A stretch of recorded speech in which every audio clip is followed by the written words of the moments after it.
The roasted turkey was still steaming when the phone buzzed. Again and again. Claire Harlow looked across the long mahogany dining table inside their Tribeca penthouse.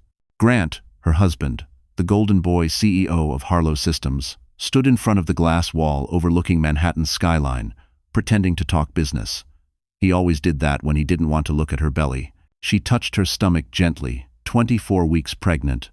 The silk of her beige dress stretched softly under her hand. The phone buzzed one more time, vibrating against the marble counter. Grant turned, flashing his perfect public smile. "Got to run." "Investor call," he said, already grabbing his Mont Blanc coat. "It's Thanksgiving," she whispered. "I'll be back for dessert," he lied. The elevator doors closed. Silence filled the room, heavy as the gray sky outside. She picked up his iPhone 15 Pro Max. Grant never forgot it. He was obsessed with his devices, always checking, always locking. But tonight, he had left it unlocked. A small red heart appeared on the screen. A message from Kate PR. "Can't wait for our secret dinner. Don't bring the phone this time." Claire froze. Her reflection stared back from the glossy screen. Pale, tired, pregnant. She opened the chat. There were dozens of messages, pictures from the Peninsula Hotel, selfies of Grant kissing a woman with glossy red nails. A photo of a blue Tiffany box with the caption, "Soon, no more pretending." Her breath caught in her throat. She scrolled up and found a note Grant had written to himself. "After IPO Phase 2. Remove Claire from all holdings. Rewrite prenup with revised trust clause." Claire's fingers trembled. For a second, she couldn't breathe. Every Thanksgiving before this one, they had sat at the same table with friends, reporters, business partners. Everyone saying how lucky she was to have him, how powerful, how perfect. Now, she realized she had been part of his brand. She turned on her MacBook Pro, connected the iPhone, and started saving screenshots. Her hands shook, but her mind went cold. Years of designing brands had taught her one thing. Everything left a digital trail. She opened the voice recorder and played the last memo Grant had made. His voice filled the room, smug and casual. "I'll get the second round done before Christmas. Once that's through, I'm done with her. She's a liability with that pregnancy. Image-wise, it's time to move on." Claire pressed stop. Her vision blurred, but no tears came. She looked around their penthouse, the marble counters, the wall of awards, the Tiffany vase full of dying flowers. Every corner was part of his performance. Then she heard another notification, an email from Grant's assistant. Subject: reservation confirmed, 5th Avenue Loft, December 1st. Attached was a floor plan. It wasn't a hotel. It was a new apartment, a new life. She set the phone down slowly, her breathing steady now. Her hands moved with mechanical precision as she placed the turkey in the fridge, cleaned the plates, and folded the napkins. When she finished, she sat on the couch and stared at the city lights below. The phone buzzed again. Another message from Kate PR. "Did she buy your story about investors? You're too good, baby." Claire smiled for the first time that night. It wasn't a warm smile. It was the quiet, dangerous kind that only appears when a woman finally sees the truth. She picked up her MacBook, connected a flash drive, and started copying everything. Photos, recordings, messages, receipts, evidence. Outside, Manhattan glowed gold against the night. Inside, a woman began rewriting her story, one screenshot at a time. "Tomorrow," Claire whispered to the empty room, "he'll regret forgetting this phone." The next morning, someone else would find out that she was gone, and the penthouse wasn't theirs anymore. The night had turned colder, the wind tapping against the wide glass windows like it wanted to come in. Claire sat alone in the dim kitchen, the city glittering below. The iPhone lay in front of her, silent now, as if it knew what it had done. Her heart was pounding, yet her face looked calm, almost detached, the kind of calm that comes right before a storm. She swiped through the messages again, forcing herself to look at every word. Grant and Kate had a private folder on iCloud, filled with photos from business trips that weren't business. Paris, London, the Hamptons. In one of the pictures, Grant wore the same silver tie Claire had bought for their anniversary dinner last year. In another, he was standing shirtless beside a breakfast tray at the Ritz-Carlton, holding a single rose. The text below it read, "Next Thanksgiving, it'll be just us. No lies, no baggage." Her fingers tightened around the phone. She wanted to scream, to throw it against the wall. But instead, she opened the Notes app and started typing dates, screenshots, and amounts. Every piece of data he had ever tried to hide. Years of being married to a CEO had taught her the importance of paper trails. She clicked the mail icon and saw another thread, titled, "Revised Prenup Draft." It was between Grant and a corporate lawyer she didn't recognize. The message read, "Ensure the asset redistribution takes effect post divorce.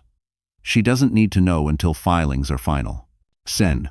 Claire felt her chest tighten, a slow burn that spread through her ribs. She closed her eyes for a second and whispered, "He planned this." Her gaze landed on the Tiffany box she had seen in the photos. There it was, sitting on the shelf above the fireplace. She took it down, her hands trembling, opened it slowly. Inside was a delicate diamond bracelet, engraved with the initials K.H. Her initials were C.H. The difference was one letter, but it split her entire world in half. For a long moment, she just stared at it. The air in the room seemed heavier, pressing down on her like invisible hands. She finally whispered to the empty room, "You replaced me before I even left." Claire moved to her desk and opened her MacBook Pro again. She synced Grant's iPhone, backed up every file, and transferred them to an external drive. As the progress bar filled, her reflection appeared faintly on the dark screen, eyes swollen, lips trembling, but no tears yet. Then she noticed something in the Notes app that wasn't a message or plan. It was a voice memo titled, "Future Press Release." She hit play. Grant's confident tone filled the room. "We've decided to part ways amicably to focus on our respective paths. I'll always care for Claire and wish her the best." Her mouth fell open. He had already written her goodbye, and she hadn't even left yet. Claire pressed the stop button, breathing heavily. She opened the Photos app again, searching for something, anything that might still be salvageable. Then she found a picture of them from last Thanksgiving. She was laughing, holding his arm. The next photo, taken seconds later, showed his phone screen glowing in his other hand. A message from Kate. "You look good pretending." That was it. The last thread of denial snapped. She reached for her wedding ring, pulled it off, and set it beside the phone. The metal felt colder than the air around her. She whispered, "You fooled the world, Grant, but not anymore." Claire turned off the lights, leaving only the glow from the city outside. The iPhone buzzed one final time before going dark. Another message from Kate appeared briefly across the lock screen. Did she suspect anything? Claire's lips curled into a bitter smile. She picked up the flash drive and slipped it into her purse. Her next move wasn't revenge. It was survival. And by sunrise, she would make sure he lost everything he ever used her to gain. The city was still asleep when Claire finally stood from the couch. Her legs felt numb, her pulse too loud in her ears. She checked the clock, 4:13 a.m. The Thanksgiving lights outside the window had gone out, leaving only the cold shimmer of Manhattan in the rain. She reached for her phone, not Grant's, but her own, the one he never cared to track. For a moment, her thumb hovered over her contacts. She had no family left. Her brother had died in a car crash years ago, her mother's estate long settled. But there was one name, one person her mother once trusted more than any lawyer, any banker. Mason Reed. He was older than Grant, quieter, and too powerful to need attention. A private investor, he lived in silence but moved the markets. The last time she had seen him was at her mother's memorial. He had pressed a hand to her shoulder and said, "If you ever need safety, call me. Not for business, for survival." Claire pressed call. It rang once, twice, then a voice, low and steady, filled her ear. "Claire?" She froze. "I'm sorry, it's late. You're not calling for small talk." His tone sharpened. Professional, yet protective. "Are you safe?" "I think so. For now." "Is he there?" "No, he left." Mason exhaled slowly. "Tell me what happened." For the first time, the words came out. About the phone, the messages, the prenup, the video. She told him everything, her voice trembling but clear. When she finished, there was silence. Then Mason said softly, "You need to leave the apartment." Right now. Where would I go? To the Ritz-Carlton. There's a suite under my company's name. You'll use it tonight. Don't tell anyone. I'll have a car waiting in 15 minutes. Claire hesitated. Mason, I don't want charity. He replied, this isn't charity. It's protection. And you're not alone anymore. She ended the call, heart hammering. She packed quickly just her laptop, the flash drive, and a change of clothes. She looked around the penthouse one last time, the place that once felt like her life's reward, now just a stage set built on lies. When she stepped into the elevator, the silence felt heavier than sound. Her wedding photo still hung in the hallway, Grant's smile frozen behind glass. She didn't look back. Outside, the driver waited by a black Mercedes S-Class, the kind of car Grant used for investor meetings. The man handed her an envelope. From Mr. Reed, he said, tipping his hat. Inside was a hotel keycard embossed with the Ritz-Carlton lion and a note in Mason's handwriting. Check in under Emerson. Room 1203. The ride through the city felt endless. Neon reflections slid across the windows, closed boutiques, wet asphalt, and the lonely glow of Fifth Avenue. She kept one hand over her belly, the other gripping the flash drive like a lifeline. When she arrived, the concierge greeted her quietly, no questions asked. Mason had clearly arranged everything. The elevator opened to a suite filled with soft golden light, overlooking Central Park. There were fresh flowers on the table, a simple tray of food, and a folded blanket on the couch. For the first time in months, Claire exhaled without fear. Her phone buzzed again. Unknown number. She hesitated, then answered. A cold voice. Where the hell are you? It was Grant. Claire whispered. Where you can't find me. He shouted. Don't play games, Claire. You think running makes you safe. She ended the call, turned off the phone, and pulled the curtain shut. She sat on the bed, the city lights flickering against the ceiling. Mason's words echoed in her mind. You're not alone anymore. For the first time, she believed him. And tomorrow, she would learn that Mason Reed had more reasons to help her than she ever imagined. Morning sunlight crawled through the tall windows of the Ritz-Carlton suite, soft and golden against the white sheets. Claire hadn't slept. Her mind spun like a broken reel, looping through the same images. Grant's smirk, Kate's texts, the Tiffany box, the word liability. She sat at the small marble table with a cup of untouched coffee and opened her laptop. The first thing she needed to know was whether she still had control of anything: her name, her assets, her home. She logged into the digital folder her mother's lawyer once shared with her years ago. Inside was a document titled Whitman Trust Deed. Her mother had been precise with her estate, every line written like a warning. All properties in Claire's name shall remain independent of marital ties. Her eyes widened. The Tribeca penthouse was not jointly owned. It was hers. Only hers. Grant had always made it sound like their home, but legally, he was just a resident. Claire's breath hitched as the reality sank in. The marble floors, the art, the view of the Hudson, every inch of that life he flaunted for magazines belonged to her, not him. She picked up the phone and dialed the number printed at the bottom of the document. Whitman Estate Office, this is Linda. Linda, it's Claire Harlow Whitman. There was a pause, then a tone of warmth. Oh, Mrs. Harlow, it's been a long time. Please call me Claire, she said softly. I need to ask about the Tribeca property. Does the trust still list me as sole owner? Yes, ma'am. That trust has never been altered. No joint ownership. No lien. Claire's lips parted slightly. Can I sell it? Technically, yes. The trust allows immediate liquidation without spousal consent. She thanked her, hung up, and sat perfectly still. The word sell echoed in her mind like a quiet drum. If she sold that penthouse, she could walk away with her child and never need Grant's money again. Her fingers trembled as she texted Mason. Can you find me a discreet real estate contact? Off market. The reply came seconds later. Already arranging one. Be ready for a call in an hour. Claire stood and walked toward the window.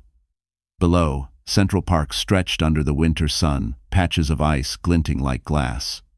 She felt her baby kick for the first time since the night before.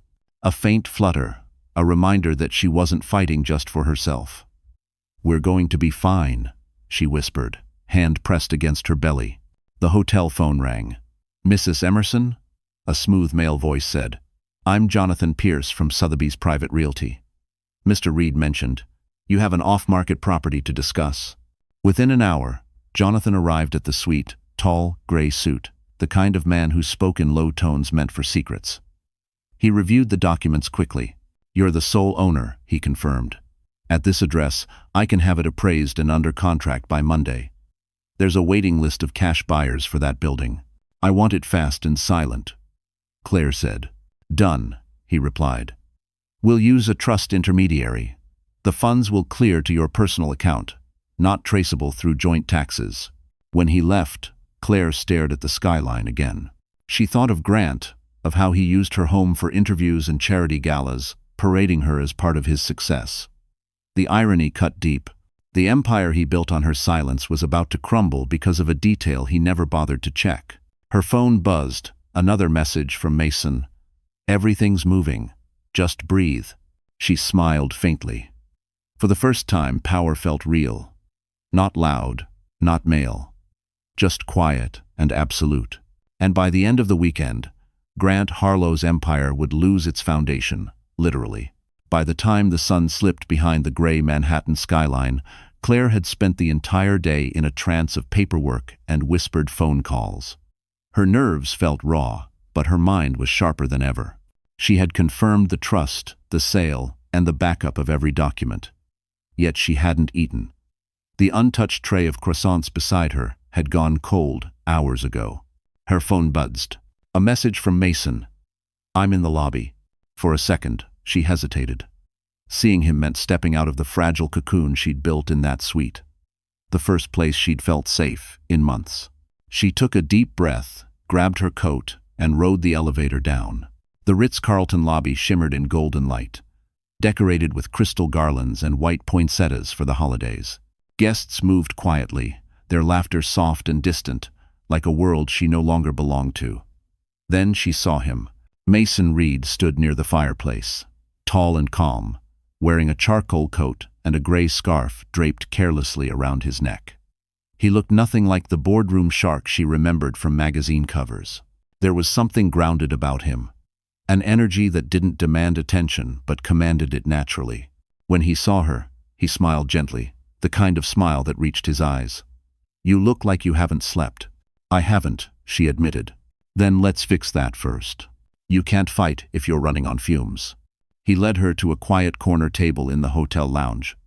A waiter appeared instantly. "Chamomile tea, please," Mason ordered for her, "and black coffee for me." His tone was effortless authority, the kind Grant always tried to imitate but never truly had. When the waiter left, Mason leaned forward. "I made a few calls. The penthouse deal is already in motion. You'll have an offer within 48 hours. Claire blinked. "That fast?" "I used to own half that building," he said with a wry grin. "People still owe me favors." He paused, studying her. "How are you holding up?" "I'm functioning," she said softly. "But I keep thinking about the baby. He doesn't deserve any of this." Mason's voice lowered. "Neither do you." For a moment, the noise around them disappeared. Claire looked down, realizing how easily his calm steadied her heartbeat. "I'm not used to anyone fighting for me," she murmured. "Then consider it a late introduction to justice," he said. The waiter returned, setting their drinks down. Claire wrapped her hands around the warm cup. Feeling the first bit of heat return to her body. Mason reached into his coat and placed a slim envelope on the table. "What's that?" she asked. "An emergency card," he replied.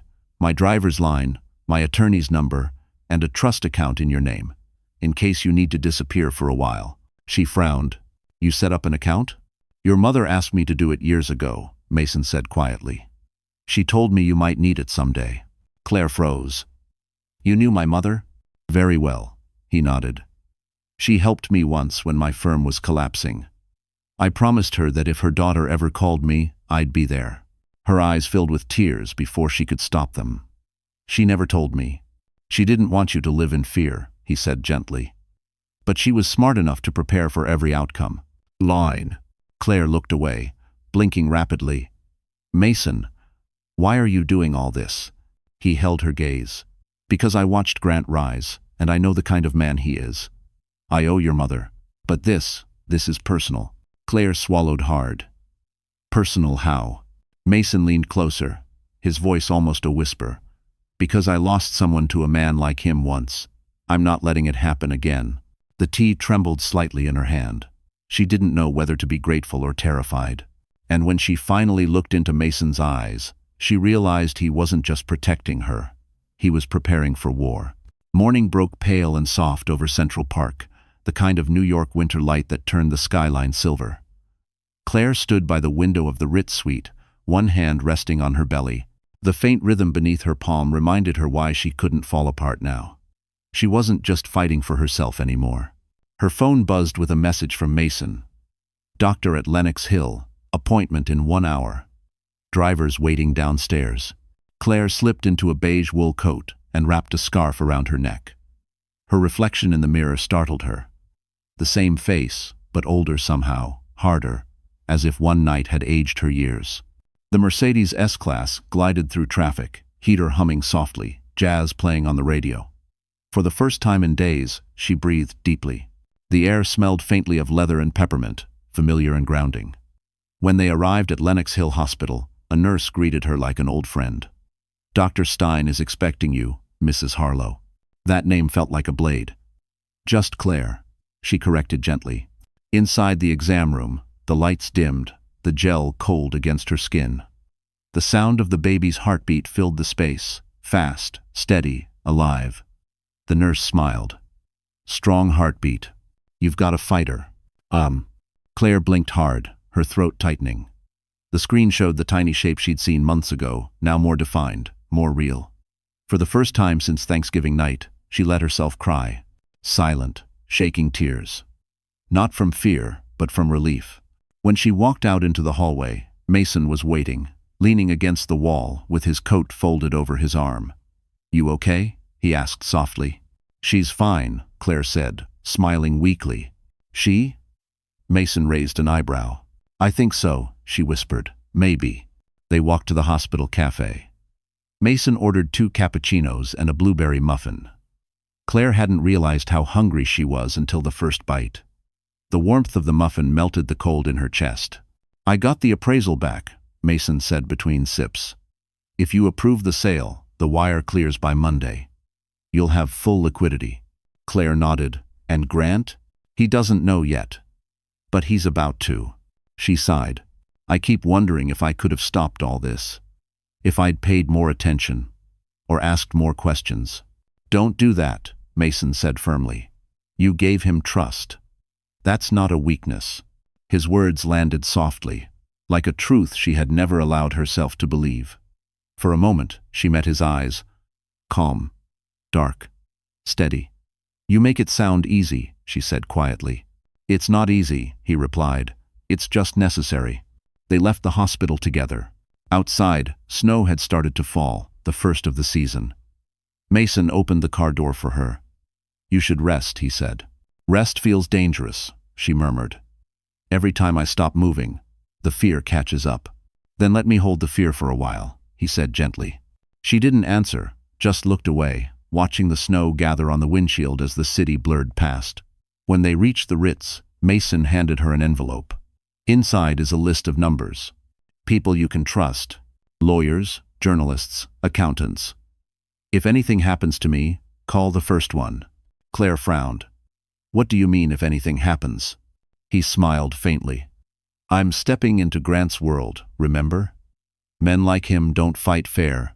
She wanted to argue, but exhaustion pulled her words away. Instead, she whispered, Be careful. I'm always careful, Mason said, but the flicker in his eyes told her even he didn't believe that completely. When she returned to her suite, she placed the hospital photo of her baby beside the laptop. 2 lives, 2 futures, one innocent, one uncertain. She opened her journal and wrote just one line, She will never know fear the way I did. And somewhere across the city, Grant Harlow was about to realize his wife wasn't running. She was building her counterattack. The rain came back that night, soft at first, then louder, hitting the windows like tapping fingers. Claire sat at the small desk in the Ritz suite, surrounded by papers, contracts, bank records, digital backups. Each document was a piece of armor. She had spent the entire day building her defense, while Mason handled the rest from his office downtown. The baby kicked gently now and then, as if reminding her that time was running out. The phone buzzed on the table, not a text, but a call. Unknown number. Her stomach tightened. She almost let it ring out, but curiosity, or maybe courage, made her pick up. Hello? A pause, then his voice, low and sharp. Where the hell are you? Grant. Claire's hand clenched around the phone. You forgot your iPhone, remember? That's where I've been. His tone shifted from fury to fake calm, the same smooth charm he used in interviews. You're overreacting. Those messages don't mean what you think. They mean exactly what I saw, she said quietly. Claire, he continued, his voice softening. You're pregnant. You're emotional. You need rest, not drama. Come home and we'll talk. She almost laughed. Home? You mean my penthouse? He hesitated. Don't do anything stupid. That place belongs to me, she cut in. I checked the papers. The trust never included you. The silence that followed was thick, dangerous. When he spoke again, the mask had dropped. You think you're clever? That you can just sell my life out from under me? It was never yours to begin with, she said. Grant exhaled sharply. Listen to me carefully. You're not as untouchable as you think. That money you're sitting on? I can freeze it. Those lawyers you're talking to? They work for me. Don't play games you can't win. Claire stood from the chair, the anger finally rising. You already played that game. You just didn't realize I learned from watching you. Mel? Claire, he said, his voice lowering. You're making a mistake. You've always needed me. You just forgot how much. Her pulse raced. The only thing I forgot, she whispered, was what it felt like to be free. She hung up before he could respond. Her hand trembled, but she didn't cry. She had no tears left for him. Instead, she opened her laptop and sent Mason a single message. He called. 2 minutes later, her phone buzzed again. This time from Mason. Did he threaten you? He tried, Claire said. Then he's scared. That's good. Good? She repeated, half laughing. When men like Grant start threatening, it means they've lost control, Mason said. And when they lose control, they make mistakes. That's when we win. Claire sat down, the sound of rain masking her uneven breathing. You make it sound like a war. It is a war, he said softly. The difference is, you're finally fighting on your terms. Sen. She stared at the reflection of the city lights on the window, thinking of all the times she had stayed silent, at dinners, at interviews, in arguments where Grant's temper turned cold instead of loud. Silence had been her armor, but tonight, silence was the weapon. Mason, she said after a pause. What if he finds me? He won't, Mason replied. I've already taken precautions. The hotel staff knows you under an alias. And if he does, I'll handle it. 2-1. Something in his voice made her believe him. When she ended the call, the rain finally slowed. The suite felt quieter, heavier, like the air before a thunderstorm. She glanced at the photo of the ultrasound on her bedside table. He won't touch us, she whispered. Then she slid the phone into the drawer, locked it, and took one last deep breath. Because by morning, she wouldn't be hiding anymore. She'd be moving her first piece across the board. By sunrise, the rain had cleared, leaving Manhattan wrapped in a cold silver fog. Claire stood by the window of the Ritz suite, watching taxis weave through the early light. It felt strange to see the city move on ordinary people going to work, grabbing coffee, laughing, while her world was quietly shifting under their feet. Her laptop chimed. An email from Jonathan Pierce, the broker Mason had sent. Subject: offer received, confidential. She opened it, scanning the words quickly. A private buyer had placed a full cash offer on the Tribeca penthouse, higher than she expected. If she signed today, the deal would close by Monday. Her heart pounded. This was it. Her first real escape route. She clicked reply, typed 2 words. Proceed immediately. Moments later, Mason's name appeared on her phone screen. You saw the offer? He asked. I signed, Claire said. It's done. He paused. You're sure? She glanced at her reflection in the window, tired eyes, messy hair, but a calm she hadn't felt in years. Completely sure. Then I'll have my lawyer oversee the transfer. You'll have the funds in 48 hours, Mason said. You're free. Claire. The word free hit her harder than she expected. She sat down slowly, hands shaking. I've dreamed of hearing that, she whispered. Mason's voice softened. Freedom always starts small. A choice, a signature, a line in an email. You just made yours. After the call, Claire exhaled deeply and turned her attention to the desk, where stacks of papers lay neatly organized. Trust documents, digital backups, the USB drive. She placed them inside a leather folder, sealing them with precision. No drama, no hesitation. Around noon, Jonathan Pierce arrived at the hotel for final signatures. He was the picture of professionalism, sleek suit, faint scent of cologne, eyes trained not to ask questions. You'll receive the closing confirmation shortly, he said, sliding her a document to sign. The funds will go directly into your private trust account. All confidential. As requested. Claire signed with her Mont Blanc pen, the same one Grant had given her on their second anniversary. The irony wasn't lost on her. Jonathan gathered the papers and smiled politely. You handled this well, Mrs. Harlow. Most people crumble in situations like this. I've already crumbled, she said quietly. Now I'm rebuilding. When he left, the suite felt lighter. She opened the minibar, poured herself a small glass of sparkling water, and toasted the air. To new beginnings, she whispered. But as she sipped, her phone buzzed again, an email from her bank. Suspicious activity alert. Joint account access attempt denied.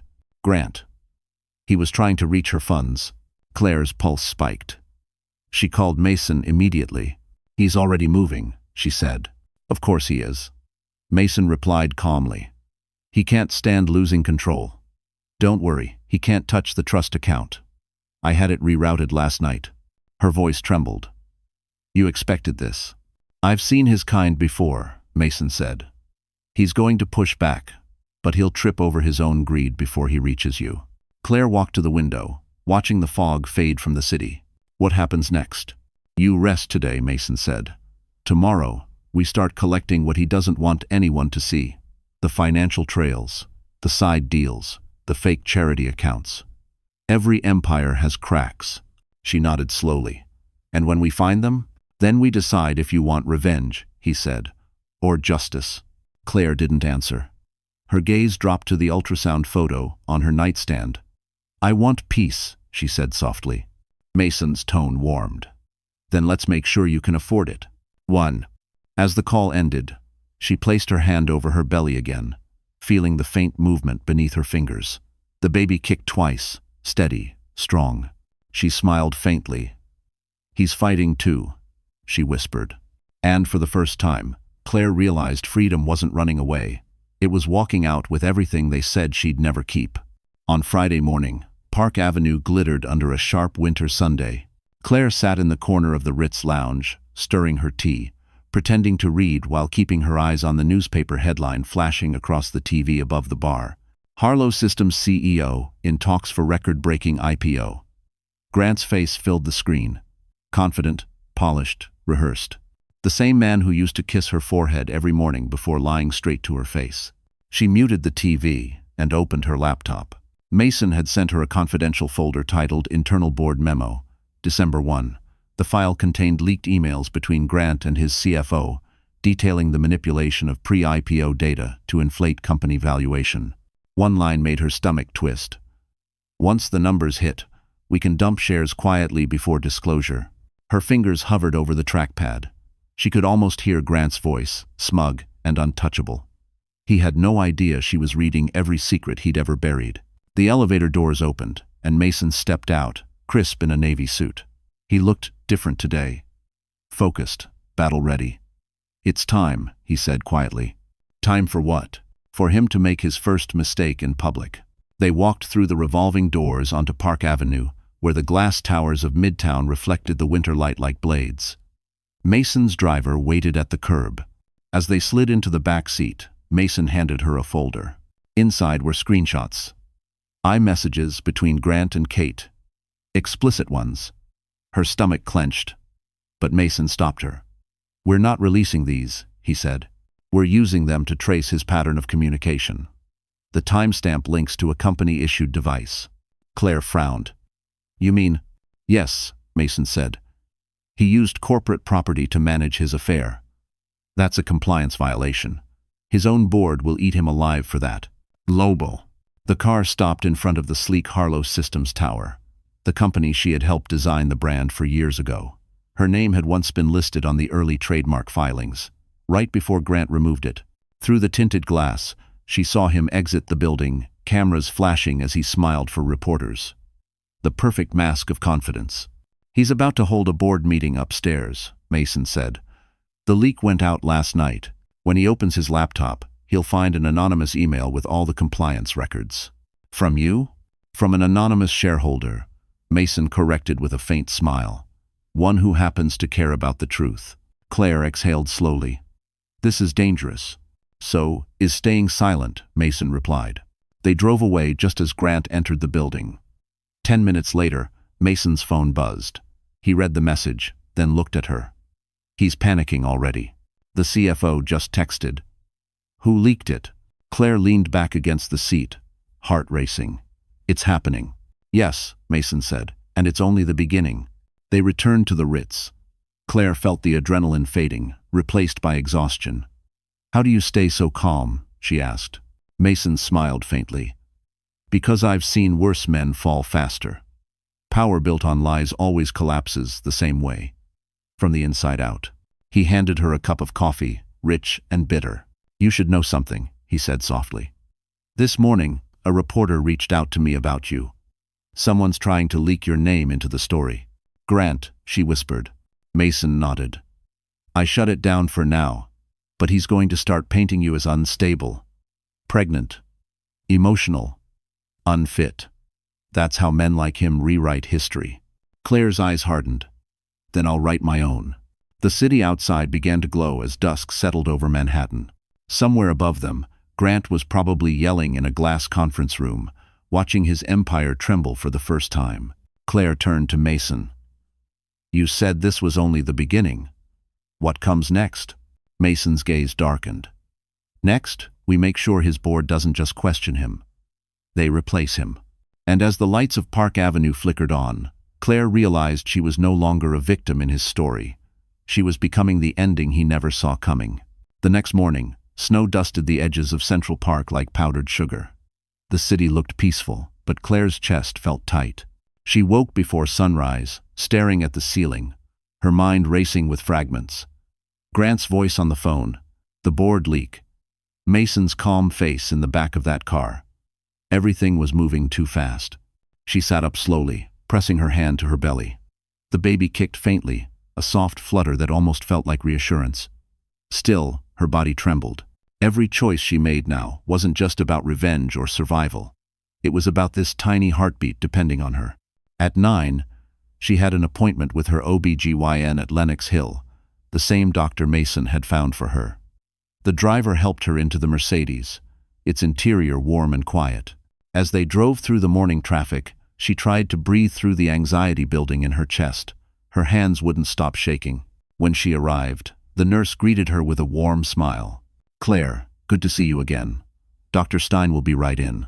Inside the small room, the monitor glowed blue. The doctor pressed the stethoscope against her belly and frowned slightly. "Your blood pressure is high," he said gently. "Stress?"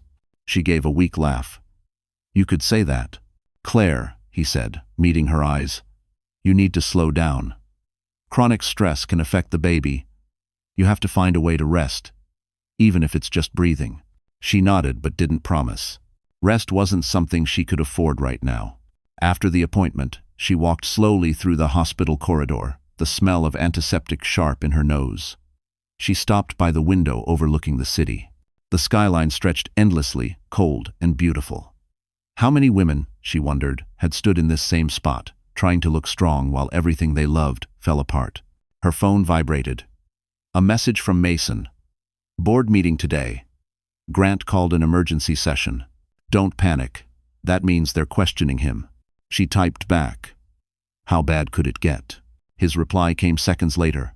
Bad enough that he might try to drag you in. Claire closed her eyes. The thought of being dragged into Grant's chaos made her stomach turn. She needed to protect her name, her child, her peace. But right now, all she could feel was exhaustion. Back at the hotel, she sank into the couch, pulling the soft blanket over her shoulders. Outside, snow kept falling, muffling the city noise.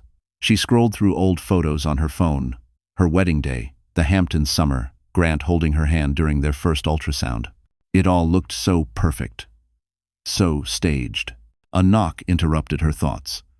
When she opened the door, Mason stood there, holding 2 cups of Starbucks coffee. "You look like you need this," he said, stepping inside. "You read minds now?" she asked weakly. "Only yours," he teased. They sat in silence for a moment, sipping coffee. The warmth spread through her chest, grounding her. "He's unraveling," Mason said finally. "But that makes him dangerous. If he can't control the story, he'll attack you personally. We need to be ahead of that." "I don't want this to turn into a circus," she said softly. "It won't," Mason replied. "But if he goes after you, I'll make sure the world knows who he really is." His voice was steady, but his jaw tightened.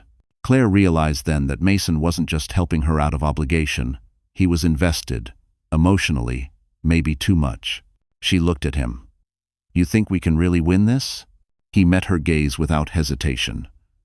"No," he said quietly. "I know we will." For the first time all day, she smiled. But as night fell over the city, Mason's phone buzzed again. He read the message, his expression darkening. "What is it?" Claire asked. He hesitated, then said, "Grant just left the building. He's coming for you." And as the first snowstorm of winter began outside, Claire realized the calm before the storm was over. The real fight had just found her door. By nightfall, Manhattan's sky had turned the color of steel. Claire stood at the Ritz window, watching the snow swirl beneath the streetlights. Her reflection stared back, pale, tense, unblinking. Behind her, Mason was on the phone, pacing with quiet precision. His voice was calm, but every sentence carried the weight of strategy. "Yes," he said into the phone. "I have the compliance records. We'll forward them anonymously through legal counsel." He paused, listening. "No, she stays out of it. Her name never comes up." He ended the call and turned toward her. "Grant's been moving company funds," Mason said. "Wire transfers to offshore accounts under Kate's name." Claire's jaw tightened. "He's hiding money?" "Not just money," Mason said. "Evidence. He used a shell company to move pre-IPO data, manipulating share prices. If this gets out, he's not just facing divorce. He's facing prison." She walked toward him slowly. "And you have proof?" Mason handed her a flash drive. "Everything. Emails, transfers, even security logs from his assistant's computer. He thinks he's untouchable. He's wrong." Claire took the drive, her fingers brushing his for a second. "You went into his system?" He smiled faintly. "Let's just say old habits die hard. I used to build companies like his. I also know how to take them apart." She looked at him carefully. "Why are you really helping me, Mason?" He didn't answer right away. "Because I've watched men like Grant burn everything they touch. And because you deserve a clean slate." Her chest tightened. "You make it sound simple." "It isn't," he said. "But justice never is." The sweet phone rang suddenly, breaking the moment. Claire flinched. Mason grabbed it before she could. "Yes?" he said. He listened, then frowned.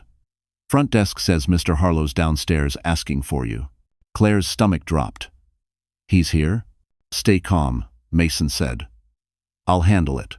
Before she could stop him, Mason slipped his coat on and walked out. Claire's heart raced as she watched the door close behind him. She moved to the window again, staring down 12 floors. The sight of the revolving glass doors below made her skin crawl. Grant, standing in the lobby in his tailored coat, hands in pockets, talking to the concierge. Her phone buzzed. A text from an unknown number. "You think hiding behind him makes you safe?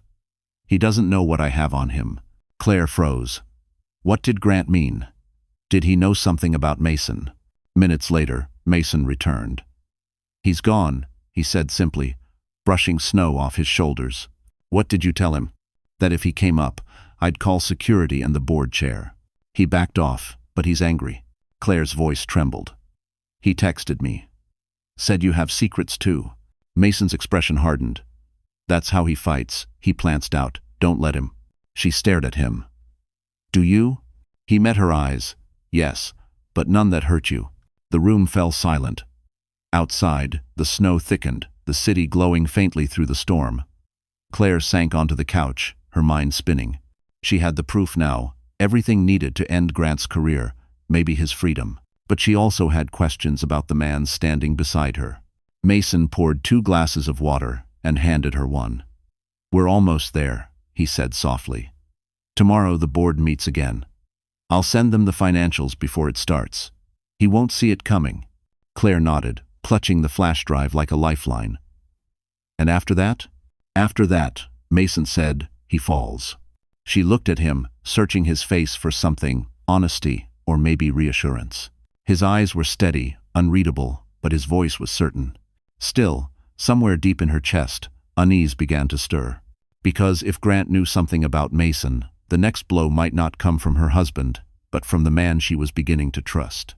Saturday morning broke bitter and gray. Manhattan was covered in snow, the city moving slower, quieter, except for the chaos brewing behind glass towers on Fifth Avenue. Claire sat on the edge of her Ritz suite bed, clutching a cup of lukewarm coffee, scrolling through her phone. Her notifications were blowing up, whispers on business blogs, anonymous posts on investor forums, and one headline that made her heart skip: CEO's secret relationship tied to offshore fund. She didn't need to click. She knew who leaked it. Mason. Her phone buzzed again, an unknown number. She almost ignored it until the text preview popped up. You ruined everything. Hope you're proud. The name beneath it was Kate PR. Claire's blood turned cold. She opened the text fully. Another message followed. He's blaming me now. They're investigating my firm. You did this. Before she could respond, another ping came, a link to a TMZ article. She tapped it open and froze. A photo of Grant and Kate, hand in hand, leaving the Peninsula Hotel late at night. The caption screamed, "Tech power couple?" Or "Scandal waiting to explode." Her pulse quickened. Grant's face was furious even in the photo, jaw clenched, hand gripping Kate's arm too tight. The comments below were brutal. Isn't he married? Wasn't she his employee? That looks like a lawsuit waiting to happen. Claire sat perfectly still, heart pounding in her ears. It had begun. The storm Mason promised was here. Moments later, Mason walked into the suite, snow melting from his coat collar. You've seen it? He asked. She nodded. He's imploding. Good, Mason said simply, tossing his gloves onto the table. The board called an emergency press call for Monday. They can't keep it quiet anymore. Claire looked at him, searching his face. Kate texted me. She says he's blaming her. He is, Mason replied. He's trying to save himself. And she's panicking. She's not built for this kind of war. He opened his briefcase and pulled out a folder. Inside were screenshots, bank statements, and 2 plane tickets. He tried to send her to the Cayman Islands last night, Mason said. Wire transfer. $3.4 million to her account. Only problem. The SEC's already watching. Claire stared at the papers. You knew they'd catch her? I didn't have to, Mason said. She did it to herself. As if on cue, Claire's phone buzzed again. Another news alert. PR consultant detained at JFK in connection with securities inquiry. She covered her mouth, staring at the screen. Kate, the woman who'd laughed behind her back, who'd called her a liability, was being escorted out of the airport in handcuffs. The photo was already viral. Claire felt a strange mix of emotions: relief, vindication, sadness. It's over for her, she whispered. For her, Mason said softly. Not for him. He sat across from her, his expression unreadable. Grant will throw her to the wolves. He'll say she acted alone. But when the feds dig into the transactions, his name will surface. That's when he breaks. Claire took a slow breath. You sound like you've done this before. I told you, he said. I've watched powerful men destroy themselves. All I ever do is hand them the match. She studied him for a long moment. And what happens to the people standing next to them? His eyes softened. They finally stopped burning. Outside, sirens echoed faintly through the snowstorm. Claire stood and walked to the window. Down below, news vans gathered on the corner, lenses pointed upward at the Ritz. The world was circling, waiting for the next piece to fall. Her phone rang again, a different tone this time. She picked it up and froze. It was Grant. The caller ID flashed across the screen. Grant Harlow, office. She didn't answer. Instead, she whispered to her reflection, "You built your empire on lies. Now watch it burn." So, and across town, in a Park Avenue boardroom, Grant Harlow realized his empire was collapsing, and his wife was the one holding the match. That night, the Ritz suite was dim except for the golden light spilling from a single lamp. The air smelled faintly of coffee and rain-soaked wool. Claire sat at the edge of the couch, her laptop open, headlines flashing across the screen. Every major outlet was covering the scandal. Grant's company stock had dropped 12% in a day. His board had scheduled a disciplinary meeting for Monday morning. But the noise outside didn't quiet the unease inside her. She couldn't stop thinking about what Grant had said in that text. "He doesn't know what I have on him." What could Grant possibly have on Mason? She turned to look at him. Mason sat across the room, coat still on, sleeves rolled up, scrolling through his phone. The flickering light reflected off his jawline, sharp, deliberate, unreadable. For a man who had just helped dismantle a billionaire, he looked almost too calm. "Who are you really, Mason?" she asked finally. He looked up slowly. "You mean besides the man who saved you?" "I mean before that," she said. "Before me. Before all this."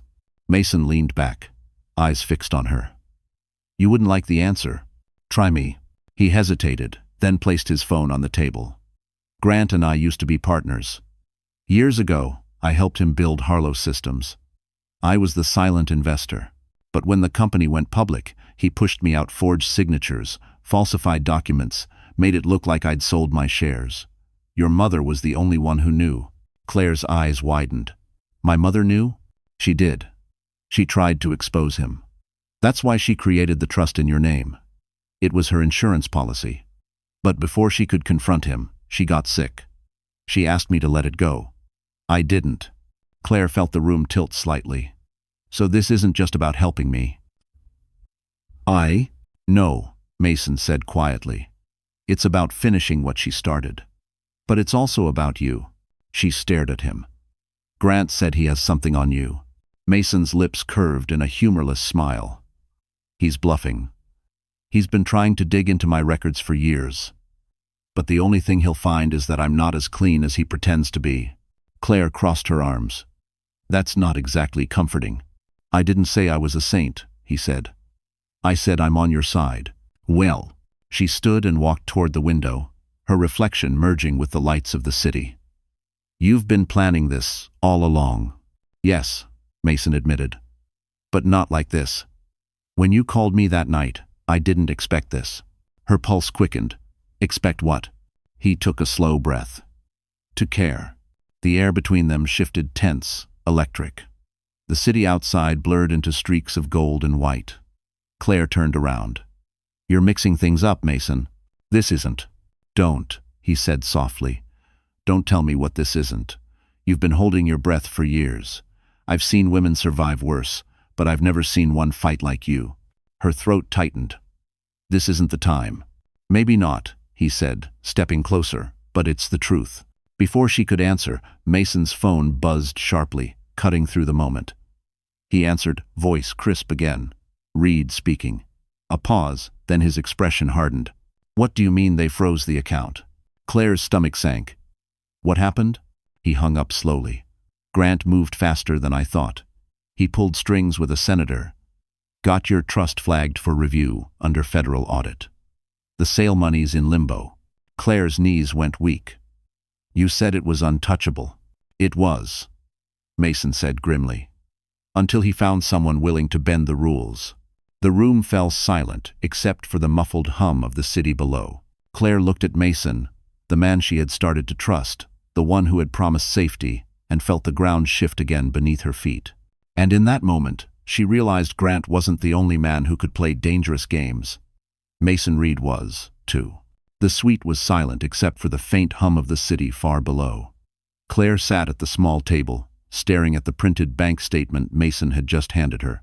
Her trust account, the one her mother had built to protect her, was marked under federal audit pending verification. The money from the penthouse sale was frozen. Every dollar she had left in the world was suddenly untouchable. Mason stood near the window, coat draped over the back of a chair, his posture tense.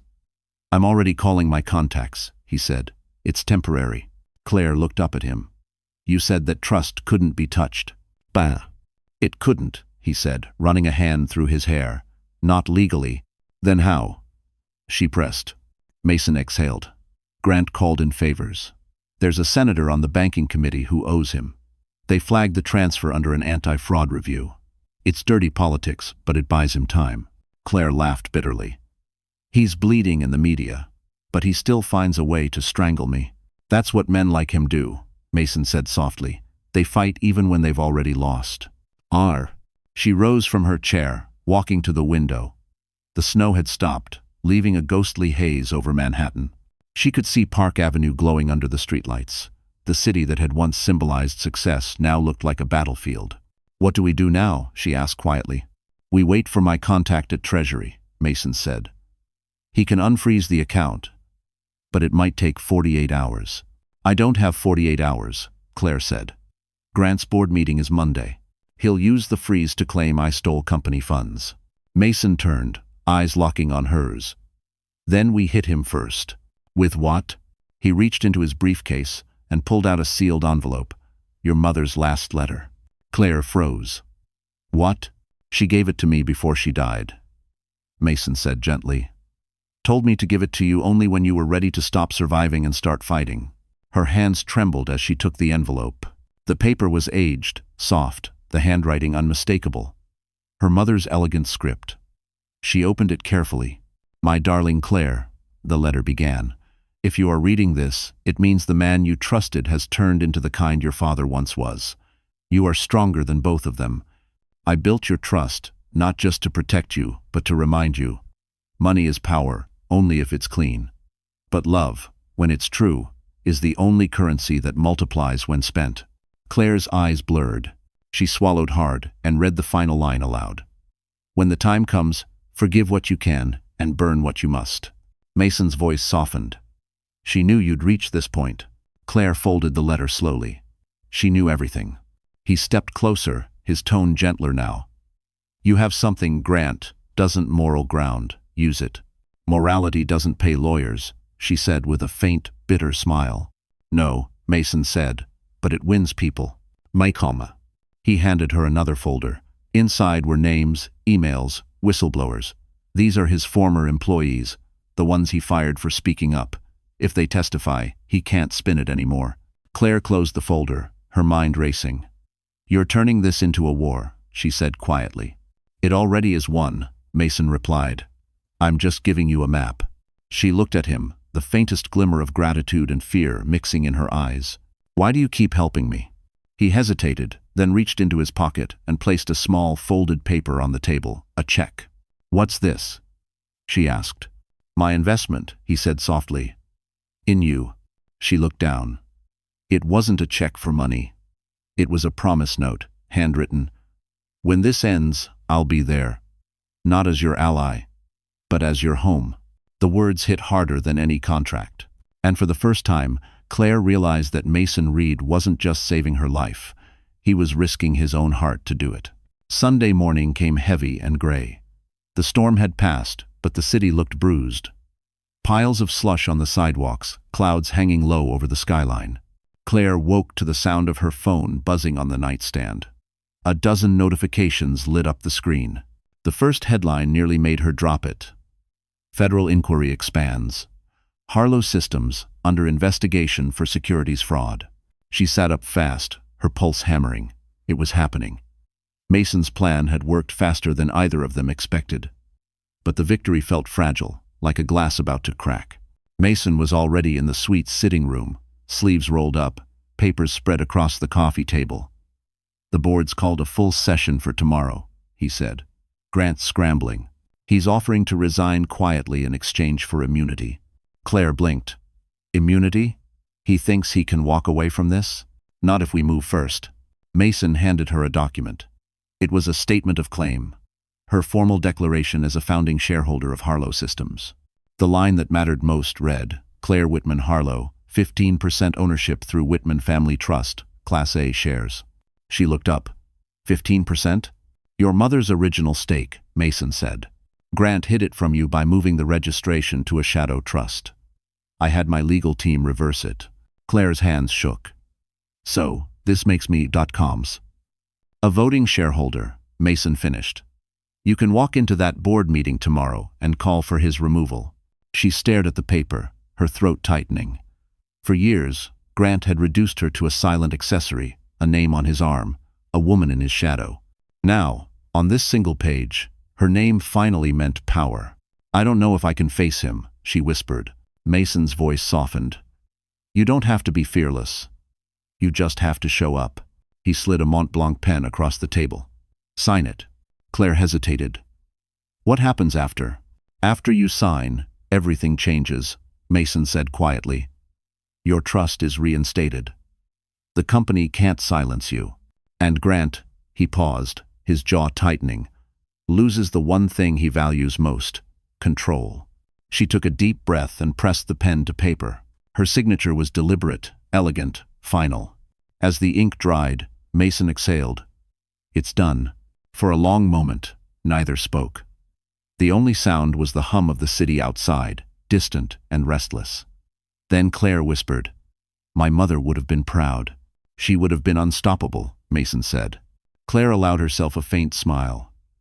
Maybe it runs in the family. The moment was broken by the sharp vibration of Mason's phone.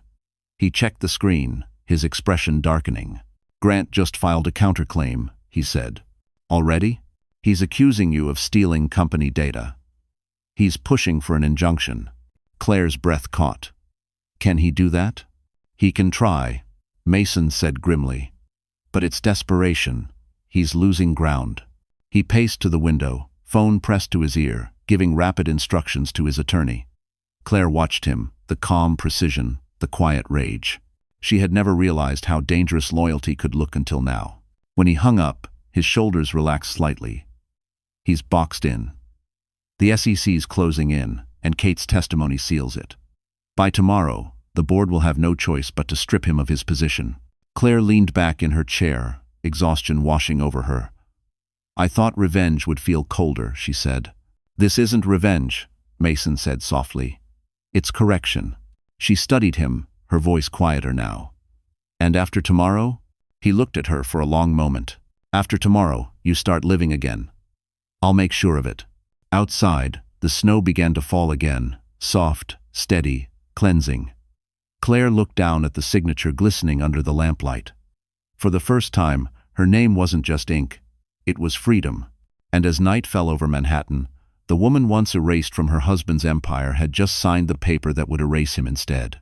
Monday morning dawned clear and brutal. The storm had scrubbed the sky clean, leaving the city sharp as glass. Claire stood before the full-length mirror in the Ritz suite, fastening the last button of her navy coat. The reflection staring back at her wasn't the fragile woman who had found that phone on Thanksgiving night. Her eyes were steady now, her movements deliberate. She looked like someone about to reclaim her life. Mason watched quietly from the doorway. You're ready, he said. She smoothed the coat over her stomach, feeling the faint kick beneath her palm. Ready or not, she said. It's time. The black Mercedes waited downstairs. The streets shimmered with pale sunlight, the world too calm for what was about to happen. Claire's heart beat fast, but not from fear, from purpose. When they arrived at Harlow Systems headquarters on Park Avenue, the media vans were already there. Reporters clustered near the steps, microphones poised like weapons. Mason guided her through the chaos, one hand lightly at her back. The marble lobby still smelled the same. The faint scent of leather, steel, and expensive lies. A receptionist stammered when she saw Claire. Mrs. Harlow. I mean, Miss Whitman. The board is waiting in conference room A. Claire nodded, her voice calm. Tell them I'll be there in 2 minutes. She and Mason stopped outside the mirrored doors of the boardroom. She could see her own reflection. A woman in control. And beyond that, Grant, pacing at the far end of the long mahogany table. He looked thinner, angrier. His tie was loose, his charm gone. The king without his crown. Mason leaned close. "Remember what I said," he murmured.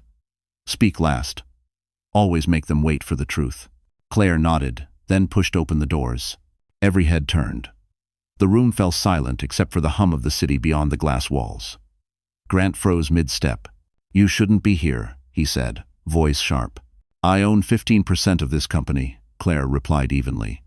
"I have every right to be here." The chairwoman cleared her throat. "Miss Whitman, we received your ownership filing. Is it true your trust holds 15% of Class A shares?" "Yes," Claire said. "My mother was an original investor. The paperwork was buried by my husband." Grant slammed his fist against the table. "This is absurd. She's fabricating." "Enough," the chairwoman said sharply. "We've reviewed the documents. Her claim checks out." Claire placed a small folder on the table.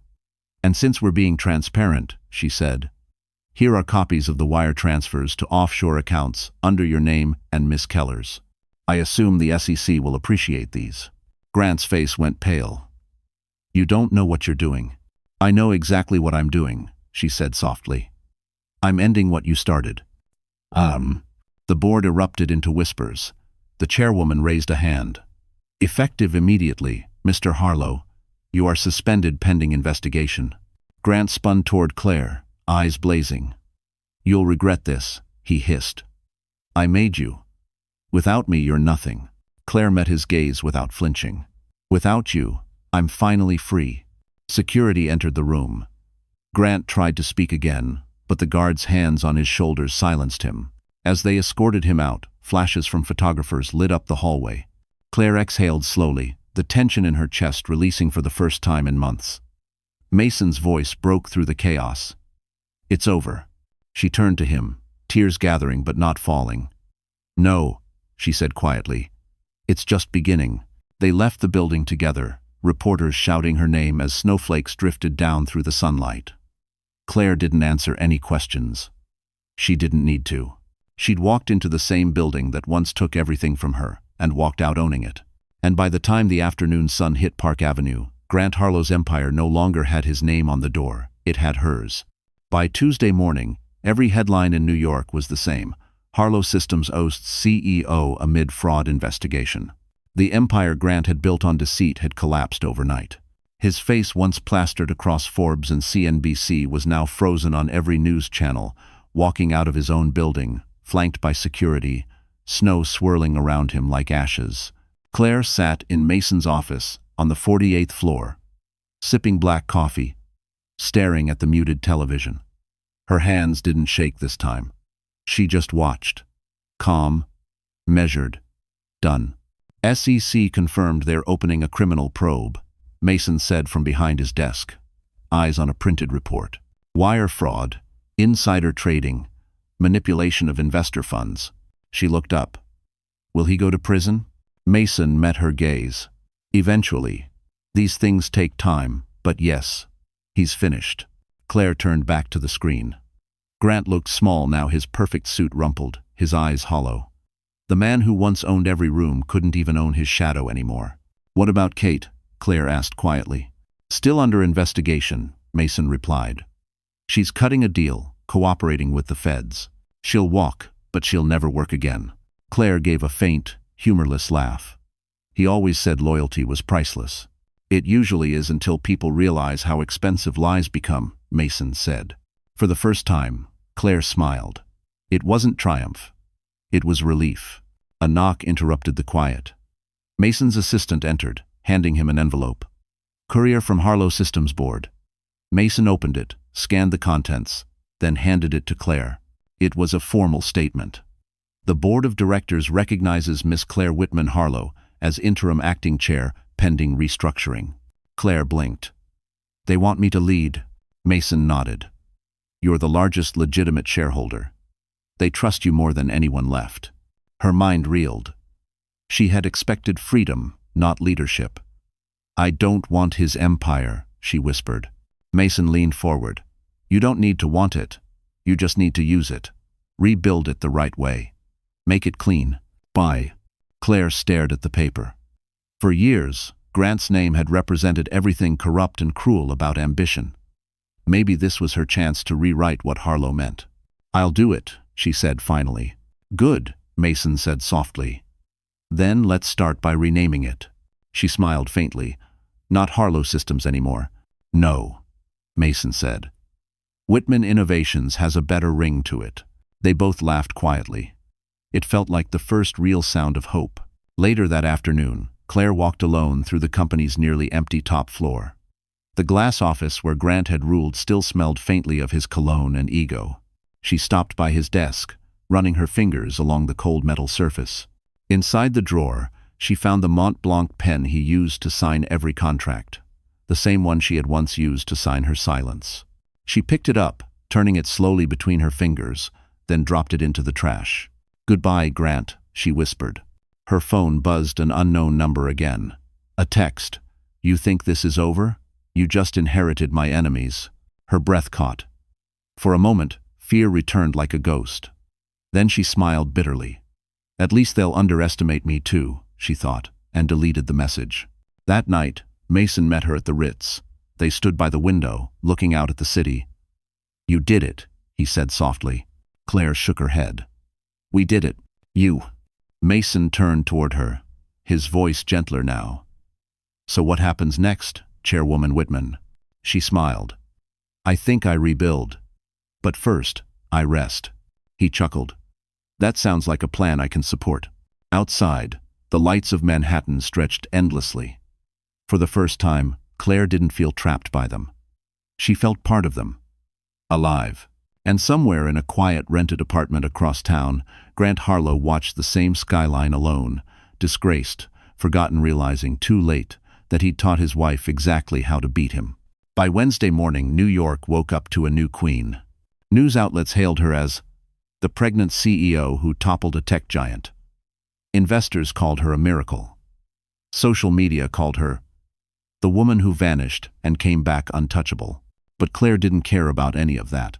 Fame was just noise, and she'd had enough noise for a lifetime. She packed a small suitcase, nothing fancy, just essentials. Jeans, cashmere sweaters, her laptop, and the framed ultrasound photo. Mason watched silently from the doorway of her new office, the sign above it reading Whitman Innovations. "You're really leaving?" he asked. She nodded. "Just for a while. The board can manage the transition. I need quiet. I need space to remember who I was before all this." Mason crossed his arms. "Where will you go?" "I'm not sure yet. Somewhere that doesn't know my name." He studied her face for a moment. "You don't have to run anymore." "I'm not running," she said softly. "I'm choosing." The black sedan waited at the curb. The driver, the same man who'd picked her up that night from Tribeca, opened the door. She hesitated, then turned to Mason. "You've done enough," she said. He shook his head. "Not even close." She smiled faintly. "Take care of the company. And yourself." "Sell. Always," he said. "But Claire." He reached into his pocket and handed her a small silver key. "It's to my house in Montauk. In case you change your mind about disappearing." Their eyes met for a moment that felt longer than it should have. Then she turned and stepped into the car. The city blurred past Park Avenue, 5th, Central Park dusted white. The same places that once held her prison now slipped away in the rearview mirror. She didn't check her phone until they crossed the bridge. There were hundreds of messages. Journalists, lawyers, congratulations, investors begging for statements. But one name froze her. Grant. A single voicemail. Against her better judgment, she pressed play. His voice was broken, nothing like the man who used to command rooms.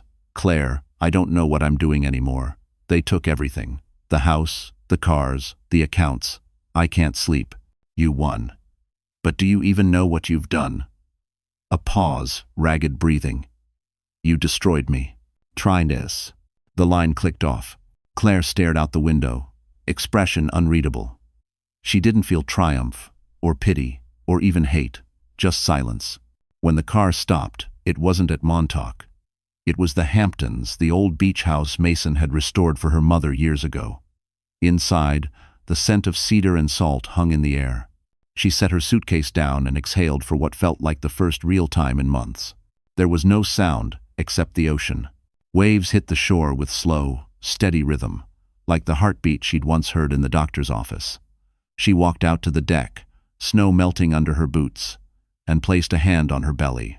"We made it," she whispered. Inside, her phone buzzed again, this time from Mason. "Board approved your leave. Press statement handled.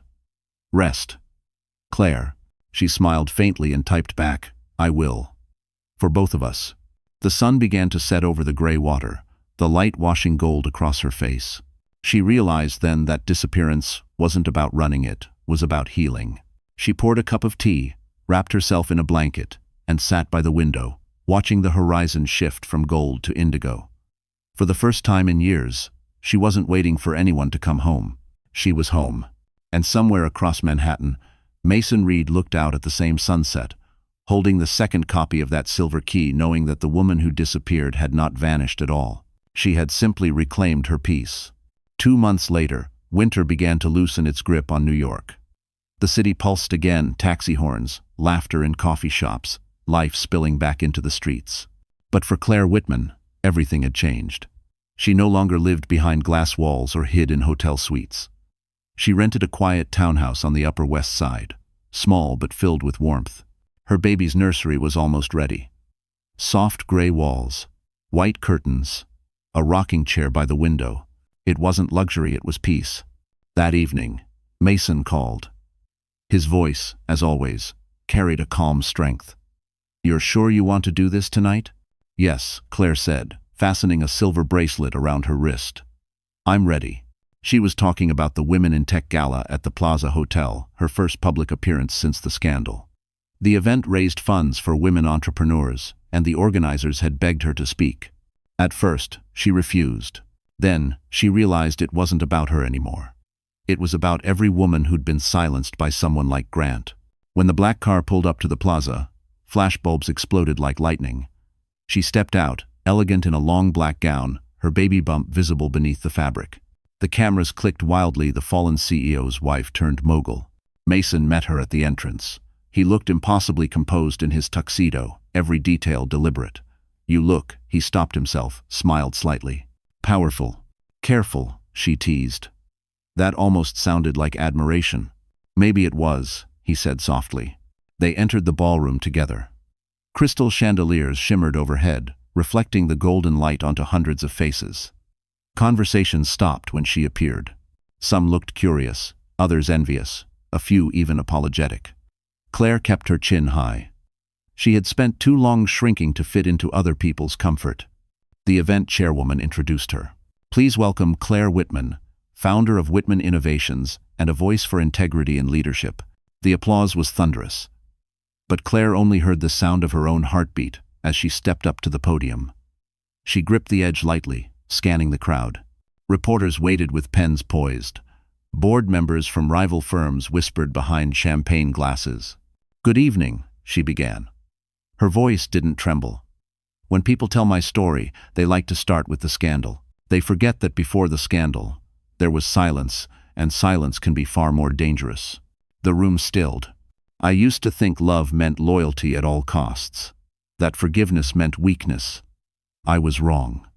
Love is courage, forgiveness is power, and silence is what keeps corruption alive." She paused, letting the words sink in. "I didn't come here to relive what I lost. I came here to remind you what we all still have the right to start over, to speak, to rebuild." "One?" The audience rose to their feet. The applause was no longer polite. It was emotional, electric. Cameras flashed. People shouted her name. From the side of the stage, Mason watched, his hands in his pockets, a quiet pride in his eyes. When she stepped down, he offered his hand. "You were brilliant," he said. "I just told the truth," she said softly. "Exactly," he replied. They left the ballroom as the band struck up a slow jazz tune. Outside, the night air was crisp, the city glittering like 1,000 second chances. Claire looked up at the lights of Fifth Avenue and felt something shift, an invisible weight finally lifting. "Where to now?" Mason asked. She smiled. "Home. I think that's where all real revolutions begin." He laughed quietly, opening the car door for her. "Then let's start one." As they drove away, Claire looked back at the plaza's glowing windows. The world would keep talking about her story, rewriting it in headlines and interviews. But the real ending was quiet, simple, beautiful, just two people, a city reborn, and a future waiting to be built. And for the first time, the woman who had once been forgotten in her husband's shadow stepped fully into the light, her own light. Snow began falling again on a Sunday morning in late February, the soft kind that looked like it belonged in a movie. Manhattan glittered under the pale light, but this time the city didn't feel cold. It felt forgiven. Inside the Plaza Hotel, everything glowed, candles flickered, violins hummed quietly, and white roses filled the air with a scent that smelled like peace. It was a small wedding, intentionally quiet. No paparazzi, no business magnates, no grand gestures. Just a woman who had survived everything, and a man who had chosen to stay when everyone else ran. Claire stood in front of the mirror in her suite, dressed in a simple ivory gown that curved gently around her 8-month belly. Her hair fell loose over her shoulders, a silver pin holding one side. She smiled at her reflection. For the first time in years, she looked like herself. There was a knock at the door. Mason stepped inside, stopping when he saw her. "You're not supposed to see me before the ceremony," she teased. "I couldn't help it," he said, his voice quiet. "You look unreal." "Sand.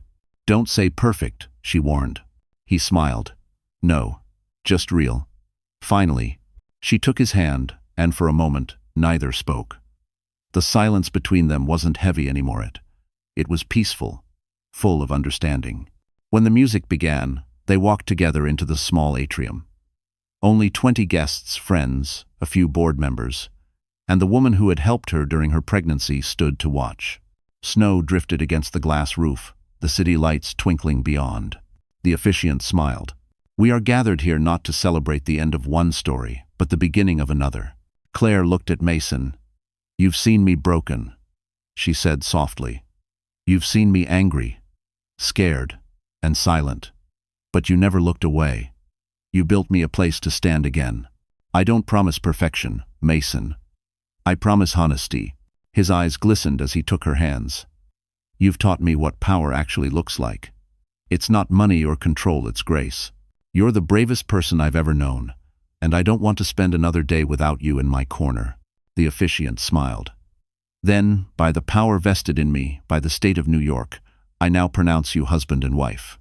They didn't kiss immediately. They just stood there, forehead to forehead, laughing softly through tears as snow kept falling outside. When they finally did, it was gentle, deliberate, and full of everything left unsaid. Later, in the ballroom, a jazz trio played quietly while guests toasted with champagne. Claire sat beside Mason, her hand resting on her belly. "He's kicking," she whispered. "He knows," Mason said with a grin. "His parents just started a new chapter." She looked out the window, where Park Avenue shimmered in the distance. "Do you ever think about him?" she asked. "Grant?" Mason's tone didn't hold anger, just memory. "Sometimes. Mostly, I think about what he taught us." Pove. "That pain can't kill you if you turn it into purpose," Claire said. "Exactly," he replied. A soft knock interrupted them. A hotel staff member entered, handing Claire a small velvet box. "Delivered anonymously, ma'am." She opened it carefully. Inside was a gold wedding band, hers, the one she'd left behind the night she fled. A note rested beneath it. "You were right. Freedom looks better on you. G." Claire stared at it for a long time, then closed the box. "Let it stay in the past," she said. Mason nodded, and together they placed it on the table behind them, an artifact, not a wound. The band struck up another song, slow and familiar. Mason stood, offering his hand. "Dance with me, Mrs. Reed." She laughed, letting him pull her close. "You know I can't dance right now." "Then we'll sway," he said softly. Swaying is still dancing. Hollow. And so they did slowly, quietly, in the golden light of the Plaza Hotel while snow fell over New York like forgiveness itself. The woman once betrayed had rebuilt everything: her voice, her power, her peace, and now, her forever. So, that's how our story ends. My friends. You're still here, aren't you? If you've made it all the way to this moment, maybe something in Claire's journey touched your heart in a quiet, personal way. Her story isn't just about betrayal or revenge. It's about healing. It's about finding peace after chaos and remembering, as Marcus Aurelius once wrote, the happiness of your life depends upon the quality of your thoughts. No matter what broke you, no matter who left you, still get to choose how the story ends. Like Claire, you can turn pain into power and heartbreak into rebirth. The Stoics remind us that we can't control what happens, but we can always control how we rise afterward. That's the real victory when your peace can't be taken away anymore. So take a deep breath. Let go of what hurt you. You're stronger than you think, and the next chapter of your life is waiting for your courage to begin. If this story reached you, even just a little, do me one favor, hit that like button, share this with someone who needs a reminder to stand back up, and don't forget to subscribe. Because together, we're learning how to heal, one story at a time.